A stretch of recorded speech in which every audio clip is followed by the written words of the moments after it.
Welcome to K7 news. నా పేరు కళ్యాణి. అందరికీ నమస్కారం అండి.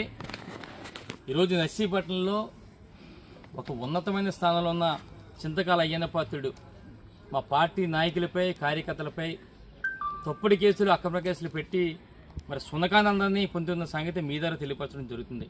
ఎందుకంటే మొన్న మాకరుపల్లి మండలానికి సంబంధించి బైవరం గ్రామంలో మా పార్టీ నాయకుడు మరి సుకల శ్రీనివాసరావు ఆ గ్రామంలో వీఆర్ఓ దగ్గరికి వెళ్ళి మరి ఏదైతే ఓట్లు ఉన్నాయో కేవలం వైఎస్ఆర్ పార్టీకి సంబంధించిన వాళ్ళే తొలగిస్తున్నారు, టీడీపీ వారు ఎందుకు తొలగిస్తారని చెప్పి మాట్లాడుతున్న సమయంలో పక్కనే ఉన్న తెలుగుదేశం పార్టీ నాయకుడు ఆ గ్రామానికి చెందిన లాలం సీతారామతేజ ఆయన ఏదైతే అన్నామో ఆయన వెంటనే మా పార్టీ నాయకుడిపై దౌర్జన్యం చేయడమే కాకుండా కొట్టడమే కాకుండా తిరిగి మరి వీఆర్ఓ మీద ఒత్తిడి తీసుకొచ్చి 1వ తారీఖున మరి 11 గంటలకు సంఘటన జరిగినట్లుగా ఒక ఫిర్యాదు చేయడం జరిగింది. ఈయనపై అంటే ఎప్పుడు ఇచ్చారంటే ఫిర్యాదు 1వ తారీఖున 11 గంటలకు జరిగితే ఈ 2వ తారీఖున రాత్రి 8 గంటలకు ఇచ్చారు.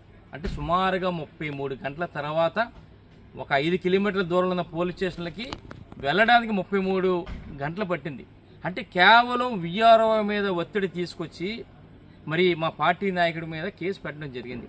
ఇప్పుడు 2వ తారీఖు నైట్ అయినప్పటికీ కూడా 1వ తారీఖున ఏదైతే 11 గంటలకు జరిగిందో ఆ రోజు సాయంత్రమే మరి స్థానిక మరి ఎస్ఐ గారు మా పార్టీ నాయకుడిని మరి స్టేషన్కి రప్పించారు. సాయంత్రం 5 గంటలకి రప్పించి రాత్రి 9 గంటల వరకు కూడా పోలీస్ స్టేషన్లో కూర్చోబెట్టారు. మర్నాడు 2వ తారీఖున కూడా ఉదయం 10 గంటలకి వెళ్తే 2:30కి వదిలి 1 గంట భోజనానికి పంపించి మరి రాత్రి 8 గంటల వరకు కూర్చోబెట్టారు. అలాగే 3వ తారీఖుని కూడా ఉదయం 10 గంటలకు వెళ్తే 2:30 వరకు కూర్చోబెట్టి 1 గంట గ్యాప్ ఇచ్చి భోజనానికి రాత్రి 8 గంటల వరకు కూర్చోబెట్టారు పోలీస్ స్టేషన్లో. అలాగే 4వ తారీఖున కూడా ఉదయం 9:30 గంటలకు వెళ్తే మధ్యాహ్నం 2 గంటల వరకు కూడా అక్కడే కూర్చోబెట్టి మళ్ళీ మధ్యలో గ్యాప్ ఇచ్చి మళ్ళీ రాత్రి వరకు కూడా కూర్చోబెట్టారు. అలాగే 5వ తారీఖున కూడా మళ్ళీ ఉదయం మరి 10 గంటలకు రప్పించి సాయంత్రం 6 గంటల వరకు కూడా మరి కూర్చోబెట్టారు. అంటే ఎంత దారుణం అంటే 2వ తారీఖుని ఎఫ్ఐఆర్ చేసినప్పటికీ కూడా ఈయన మీద కేసు కట్టినప్పుడు కూడా 3 రోజుల పాటు మరి స్టేషన్ చుట్టూ కూర్చోబెట్టి స్టేషన్లో కూర్చోబెట్టిన మరి అంటే కేవలం అయ్యన్న పాత్రుడు ఒత్తిడి మేరకు పోలీసులు అందరూ కూడా మా పార్టీ నాయకులను ఇబ్బంది పెట్టి తప్పుడు కేసు పెట్టడం జరిగింది. అంటే ఆశ్చర్యం ఏంటంటే మాకు ఏదైతే 4వ తారీఖున నర్సీపట్నంలో ఉన్న పీవీఆర్ సినిమా దగ్గర ఇదే మా పార్టీ నాయకుడు సుకల శ్రీను మరి ఏదైతే లాలం సీతారామతేజ టీడీపీ నాయకుడిని అక్కడ కొట్టినట్లుగా మరి టౌన్ పోలీస్ స్టేషన్లో ఫిర్యాదు చేయడం జరిగింది. ఎంత దారుణం అంటే అది ఎప్పుడు జరిగిందంటే 4వ తారీఖున మరి ఉదయం 12:30 గంటలకి పీవీఆర్ దగ్గర గొడవ జరిగితే వాళ్ళు రాత్రి 8 గంటలకు ఇచ్చారంటే సుమారుగా మరి 8:30 గంటల తర్వాత నర్సీపట్నం టౌన్ స్టేషన్లో ఇచ్చారు. అది కూడా మరి పక్కనే 1 కిలోమీటర్ దూరంలో. అంటే ఎంత దౌర్భాగ్యం అంటే ఈరోజు అయ్యన్న పాత్రుడు ఎంత దౌర్భాగ్య పరిస్థితులు ఉన్నాడంటే 4వ తారీఖున అంతా కూడా మరి మాకరపాలెం పోలీస్ స్టేషన్లో ఉంటే ఈయన మరి ఇక్కడ నర్సీపట్నం వచ్చి ఎలా కొట్టడం మాకు అర్థం కావట్లేదు.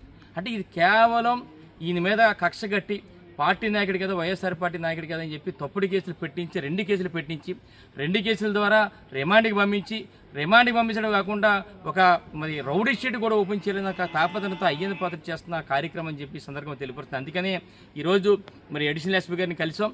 మరి ఎట్టి పరిస్థితులు కూడా మాకరపాలెంలో పోలీస్ స్టేషన్ తాలూకా ఈ సీసీ ఫుటేజ్ అంతా కూడా వెరిఫై చేయమన్నాం. ఈయన ఇక్కడే ఉన్నప్పటికీ కూడా తప్పుడు కేసు పెట్టారు కనుక దయచేసి ఈ 2 కేసులు కూడా తప్పుడు కేసులు కావాలని మరి ఒత్తిడి మీద అయ్యన్న పాత్రుడు ఒత్తిడి మీద చేసిన కేసులు కనుక వీటిని వెంటనే తీయాలని చెప్పి అడిషనల్ ఎస్పీ గారిని కోరడం జరిగింది. ఒకటే చెప్తున్నా, ఈరోజు నర్సీపట్నం పోలీసు వారి పరిస్థితి ఎలాగుందంటే ఈరోజు ఉదయాన్నే స్టేషన్కి రావడం, సెల్ ఫోన్ చూడడం.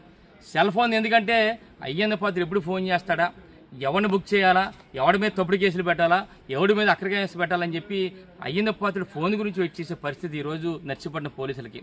ఒకటే ఈరోజు మీ ద్వారా నర్సీపట్నం పోలీసులు చెప్పేది ఏంటంటే ఈరోజు నర్సీపట్నంలో అయ్యన్న పాత్రుడు కళ్ళలో ఆనందం చూడాలనే ఉద్దేశం మీద, అయ్యన్న పాత్రుడు మెప్పు పొందాలనే ఉద్దేశం మీద, అయ్యన్న పాత్రుడు సునకానందం పొందితే చూడాలనే ఉద్దేశం మీద మీరు మా పార్టీ నాయకుల మీద కార్యకర్తల మీద తప్పుడు కేసులు పెడుతున్నారు. వచ్చేది మాత్రం జగనన్న ప్రభుత్వం. మరొక 3 సంవత్సరాల జగనన్న ప్రభుత్వం వస్తుంది.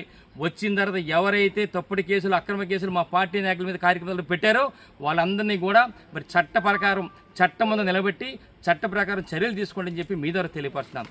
నమస్కారం.